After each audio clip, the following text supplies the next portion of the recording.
કેમ છો મારા ખાવાના શોખીન મિત્રો? સ્વાગત છે તમારું વારું પાણીમાં. મિત્રો, આજે આપણે બનાવશું બટેટાની ચિપ્સના ભજીયા. એ પણ લોટને બહુ હલાવવાની ઝંઝટ વગર ફૂલેલા ફૂલેલા અને ટેસ્ટી બટેટાની ચિપ્સના ભજીયા સાથે ખજૂર આમલીની ચટણી. તો જોઈએ એની રેસીપી. બટેટાની ચિપ્સના ભજીયા બનાવવા માટે આ મેં 2 બટેટાની ગોળ ચિપ્સ બનાવી લીધી છે. આ ચિપ્સને બહુ જાડી પણ નથી રાખવાની અને બહુ પતલી પણ નથી રાખવાની. આ રીતે મેં 2 બટેટાની ચિપ્સ બનાવી લીધી છે. આ બટેટાની ચિપ્સને આપણે પાણીમાં જ રાખશું, જેથી આપણી ચિપ્સ કાળી ના પડી જાય. હવે આપણે એને સાઈડમાં રાખશું. પછી આપણે ભજીયા માટેનો લોટ તૈયાર કરી લેશું. એના માટે એક બોલમાં મેં 1 કપ ચણાનો લોટ લીધો છે. એમાં સ્વાદ પ્રમાણે મીઠું એડ કરશું. થોડા અધકચરા ખાંડેલા સૂકા ધાણા એડ કરશું. થોડા અધકચરા ખાંડેલા કાળા મરી એડ કરશું. થોડા અજમા એડ કરશું. 2 ચપટી જેટલા મીઠા સોડા એડ કરશું. મીઠા સોડા કે બેકિંગ સોડા કે સાજીના ફૂલ, તમે જે પણ કહેતા હોય. હવે પહેલાં આપણે આ બધી કોરી વસ્તુને મિક્સ કરી લેશું. પછી એમાં જરૂરિયાત પ્રમાણે આપણે ફ્રીજનું ઠંડુ પાણી એડ કરી અને લોટ બાંધશું. ફ્રીજના ઠંડા પાણીથી લોટ બાંધવાથી આપણા ભજીયાનો કલર સરસ બનશે. ભજીયા લાલ નહીં બને અને ભજીયાનું ઉપરનું પડ સરસ ક્રિસ્પી બનશે. ભજીયાના લોટને આપણે બહુ હલાવવાનો નથી, બસ લોટ થોડો પલળી જાય એટલું જ આપણે હલાવશું. કોઈ પણ ભજીયાના લોટને બહુ હલાવવો નહીં, તો ભજીયા સરસ બનશે. અને આ રીતે થોડો જાડો જ રાખશું. એક બાજુ મેં તેલને ગરમ થવા મૂકી દીધું હતું. એમાં આપણે થોડો લોટ નાખી અને જોઈ લેશું, ચેક કરી લેશું કે તેલ ગરમ થઈ ગયું છે કે નહીં. આ રીતે લોટ તરત જ ઉપર આવે તો આપણું તેલ ગરમ થઈ ગયું છે.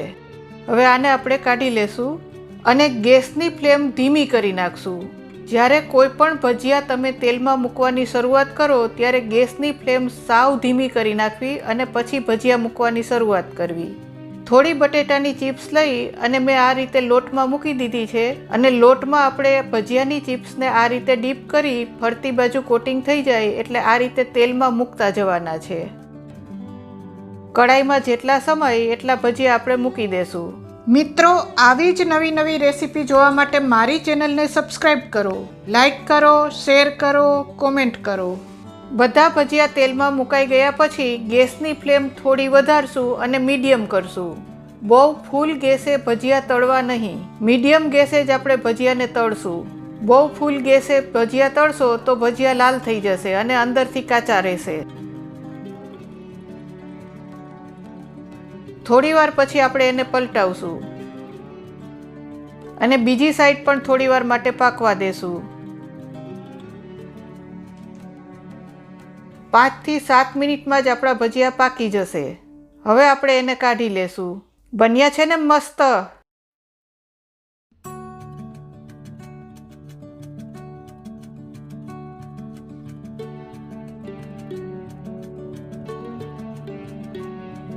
ફરીથી બીજી વખત જ્યારે તમે ભજીયા મૂકવાનું ચાલુ કરો ત્યારે પહેલાં ગેસની ફ્લેમ ધીમી કરી નાખવાની અને પછી આ રીતે બટેટાની ચિપ્સને લોટમાં બોળી અને તેલમાં મૂકતા જવાની.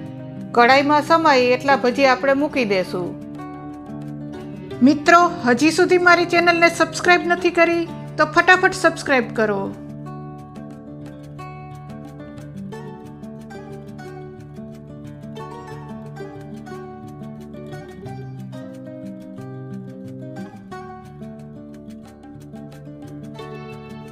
બધા ભજીયા મુકાઈ જાય પછી આપણે ગેસની ફ્લેમ ફરીથી થોડી વધારી અને મીડિયમ કરશું અને મીડિયમ તાપે જ ભજીયાને તળશું.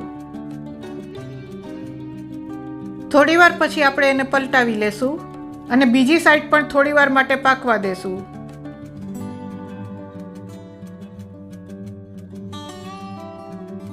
પાંચ થી 7 મિનિટમાં આપણા ભજીયા પાકીને તૈયાર થઈ જશે એટલે આપણે એને કાઢી લેશું. બન્યા છે ને મસ્ત ફૂલેલા? તમે પણ ક્યારે બનાવો છો?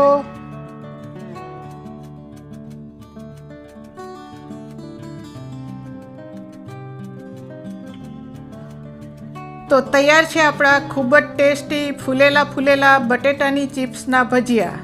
એ પણ લોટને બહુ હલાવવાની ઝંઝટ વગર, સાથે ખજૂર આમલીની ચટણી પણ. આ ખજૂર આમલીની ચટણી બનાવવાની લિંક હું નીચે ડિસ્ક્રિપ્શન બોક્સમાં આપી દઉં છું, ત્યાંથી તમે જોઈ શકો છો.